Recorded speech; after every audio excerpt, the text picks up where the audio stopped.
সমস্ত খ্রিস্টীয় ভাই বোনেরা,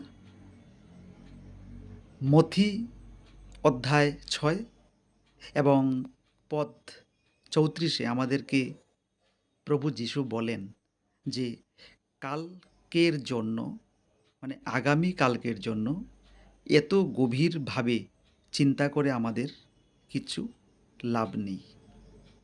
মানে প্রভু যীশুর প্রতি, ঈশ্বরের প্রতি আমাদের বিশ্বাস থাকতে হবে। ঈশ্বরের প্রতি আমাদের ভালোবাসা থাকতে হবে। ঈশ্বরকে আমরা মানতে হবে যে আমাদের প্রত্যেকটা আ প্রবলেম, আমাদের প্রত্যেকটা বিশৃঙ্খলাপূর্ণ জীবন, যন্ত্রণা যখন সৃষ্টি হয়